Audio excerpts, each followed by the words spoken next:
"I'm sorry, but we can't just hand out cash to anyone who walks in," the branch manager snapped, her voice coated in quiet disdain. The words echoed off the marble floors of StellarBank's flagship branch in Austin, Texas, drawing curious glances from nearby customers. Standing across the counter, a well-dressed black man remained composed, despite the growing humiliation. To the staff, he looked like just another customer, perhaps a suspicious one, given the amount he requested to withdraw. But what they didn't realize was that the man they were questioning wasn't just a client. He was Darius Cole, the newly appointed CEO and majority shareholder of the very bank they worked for. In 7 minutes, their entire world and their assumptions would be turned upside down. Darius Cole had never forgotten where he came from. At 44, he was the newly appointed CEO of StellarBank, one of the country's fastest-growing financial institutions with 380 branches spread across the United States.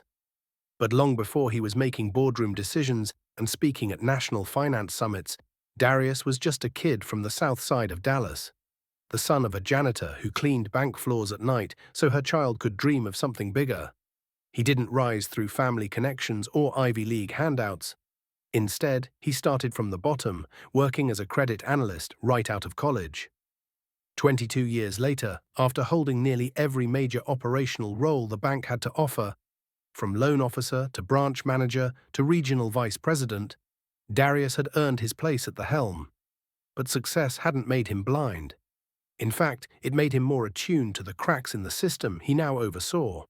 Over the past several months, multiple quiet complaints had come across his desk about the Austin South branch. Subtle signs of racial profiling, different service experiences based on appearance, and a troubling trend of minority customers closing their accounts. On paper, the numbers looked fine. Customer satisfaction scores were average, profit margins were strong. But Darius knew how systems could hide problems in plain sight. He didn't want a report or a summary from some middle manager. He wanted the truth, and to get that truth, he needed to see it with his own eyes. So on a Tuesday morning, Darius walked through the revolving doors of Austin South, dressed not as a CEO, but as just another customer. His hoodie was clean but unbranded, his jeans neatly pressed but without designer labels, and his baseball cap pulled low just above his eyes. No entourage, no assistant. Just him and a simple leather bag tucked under one arm, the same bag he'd carried since his days as a regional manager. He sat quietly in the waiting area, his phone in hand, pretending to scroll while his eyes took in every detail. He watched as white customers were greeted with warmth and efficiency, while customers of color were asked for extra verification or told to wait longer without explanation. His heart sank, not from surprise, but from the heavy weight of confirmation. The very kind of culture he had promised to eliminate when he accepted the top job was still festering in pockets of his own institution. As he waited, unnoticed, his name unspoken, he wasn't just observing a branch, he was preparing for a reckoning. Darius had been sitting quietly for over 35 minutes, watching as customer after customer, each one white, was served promptly, some even greeted by name. He had arrived before most of them, but his number on the screen seemed permanently frozen, ignored like background noise. When his turn finally came, he approached the counter and politely requested to withdraw $95,000 in cash. The teller, a young woman named Lena Hart, glanced at the amount and immediately stiffened. Her smile evaporated, her tone, once professional, turned guarded. "That's a large amount," she said, tapping her nails nervously on the counter as she examined his ID. Darius, calm and composed, responded simply, "It's within my account limit." But Lena didn't proceed. Instead, she excused herself and walked over to a nearby office, returning moments later with the branch manager, Brent Mallory, a tall, broad-shouldered white man in his early 50s who carried himself with the entitlement of someone rarely questioned. Brent didn't greet Darius. He didn't ask any clarifying questions. Instead, he stepped behind Lena and peered down at the black man in front of him with thinly veiled suspicion. "What's the purpose of this withdrawal?" he asked, his voice just loud enough for nearby customers to hear. Darius replied with poise, "That's a personal matter. I've provided ID, account verification, and this request is well within my rights." Brent smirked. People usually don't just walk in and ask for $95,000 in cash, not unless it's a settlement, or maybe a lottery win. He added with a mocking chuckle. The implication was crystal clear. Around them, the room grew quieter. Customers stopped mid-transaction. A man in a business suit glanced up from his deposit slip. A young woman pulled her child closer. Darius felt the weight of a dozen stares, their eyes filled with doubt, judgment, or worse, pity. The humiliation wasn't in the words alone, but in the theater of it all. The unspoken narrative that a black man with wealth must be an anomaly or a fraud.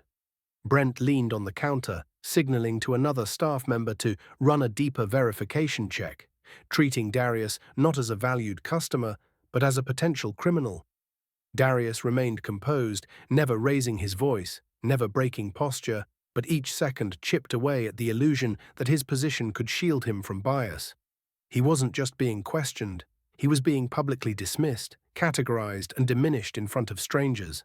And all of it, every word, every glance, every smirk, was being captured by the security cameras mounted just above their heads, cameras they had forgotten were recording not just images, but proof.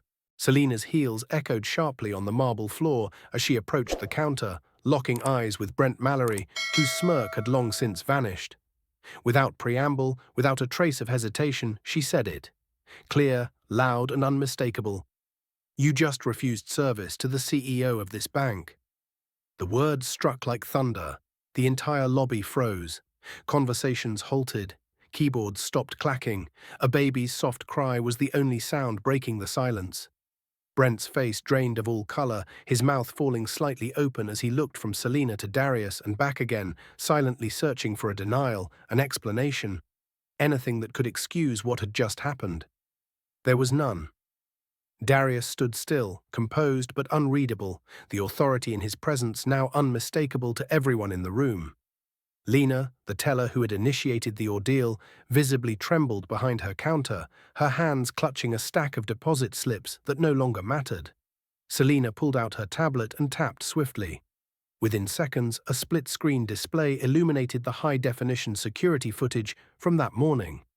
On one side, a white businessman was greeted with a handshake, escorted to an office, and provided with fast, friendly service.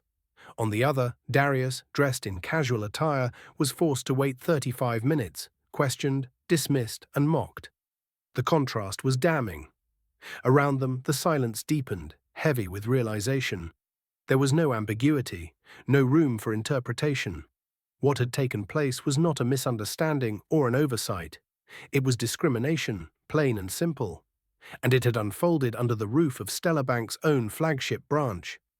Selena turned the screen toward Brent, who stood frozen, mouth twitching but unable to form words.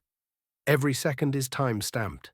Every word is recorded. This isn't just unacceptable, it's a liability," she said, her voice like steel. Brent took a half step forward, as if to protest, but Darius raised his hand, stopping him cold. "You don't need to say anything," Darius said, his tone measured but resolute. "I've seen enough." He turned to the lobby, now filled with wide-eyed staff and stunned customers. Effective immediately, Brent Mallory is terminated from his position as branch manager of Austin South. Gasps erupted across the room. A few staff members instinctively stepped back, as if distancing themselves from the fallout. Brent opened his mouth, but no sound came. Darius continued, "Lena Hart will be placed on administrative leave pending review. An independent audit of this branch's service patterns, hiring practices, and complaint handling will begin within the hour." He looked to Selena, who nodded and began sending internal alerts from her tablet in real time. "Our bank's mission is service, not silence, and what happened here today will not be ignored," Darius added. The weight of accountability settled like gravity. Brent's 15-year tenure was over in seconds. Lena's future hung in uncertainty. Around them, the employees of Austin South witnessed something they'd never seen before. Real, immediate consequences for the kind of conduct that had too often gone unchecked. No backroom deals, no HR mediation, just the simple, powerful act of a leader who decided that enough was enough. And acted. 1 week later, Darius Cole stood at a press podium, emblazoned with the StellarBank logo, cameras flashing as reporters filled the conference hall. Behind him stood a line of senior executives, board members, and community leaders, each there to support the announcement of the company's bold new initiative, Banking with Dignity. The program, a $40 million investment, would overhaul internal systems and culture from the ground up. "This isn't a PR move," Darius began, his voice steady and resolute. "It's a commitment to fairness, accountability, and respect in every transaction we make." The plan included mandatory anti-bias training for all employees, from tellers to top leadership, designed in collaboration with civil rights organizations. StellarBank would also implement an independent grievance process, allowing customers to report discriminatory behavior directly to a third-party ethics review board, bypassing local branch leadership. But perhaps most significantly, every branch would now be evaluated not just by profit margins or customer growth, but by a new key performance indicator, the equity score, a proprietary metric analyzing service patterns across race, gender, income level, and more. Any disparities would trigger immediate internal audits. At the Austin South branch, where it had all started, change was already underway. Kenya Wallace, a respected assistant branch manager known for her customer-first philosophy and spotless record, was named interim manager. Her appointment wasn't just a personnel shift, it was a symbolic reset. Staff were retrained, hiring practices revised, and customer experience standards redefined under Kenya's leadership. In the days that followed, customers who had once left in silence began returning, some with cautious hope, others with curious eyes. What they found was a staff now under real scrutiny, a team visibly aware that the old way of doing things would no longer go unnoticed. Meanwhile, Darius's story spread like wildfire across social media and major news outlets. Clips of the branch confrontation and the subsequent press conference racked up millions of views. Think pieces flooded timelines with headlines like "CEO goes undercover to expose racism at his own bank" and "The 7 minutes that shook StellarBank." But the quote that resonated most, shared, reposted, and printed on protest signs and motivational posters alike, came from a quiet moment caught on video when Darius told a young customer waiting in line, "Never judge someone by what they're wearing. You don't know who they are or what they stand for." That simple sentence became a rallying cry across the industry. Competing banks began reviewing their own service disparities. HR consultants cited the StellarBank transformation in corporate diversity seminars. Customers started asking harder questions. Internally, Darius didn't gloat. He didn't frame the experience as personal vindication. For him, the real win was systemic, proving that a bank could prioritize both business success and human dignity. The message was clear. This wasn't about a viral moment. It was about setting a new standard, one that wouldn't fade when the headlines did. In banking, as in leadership, what you stand for when no one's watching is what defines your legacy. 3 months later, at the National Banking Leadership Summit in Houston, the ballroom fell silent as Darius Cole stepped onto the stage. A standing ovation greeted him. Industry leaders, regulators, executives, and young professionals alike applauding not just for his title, but for what he had come to represent. As the applause faded, Darius approached the podium, paused for a moment, and looked out across the sea of faces. "I've stood on both sides of the counter," he began. "I've been the person asking for help and the person empowered to give it. And I can tell you this, power doesn't come from raising your voice. It comes from standing your ground and letting the truth speak for itself." His words echoed through the vast hall, not with the fire of outrage, but with the clarity of someone who had lived both the injustice and the responsibility to correct it. The viral video of the Austin South incident had since been used in training programs across the industry. Darius had not only turned a moment of discrimination into an institution-wide transformation, he had ignited a movement. But what made the moment truly lasting wasn't the firings, the press conference, or even the policy reforms. It was how he chose to respond.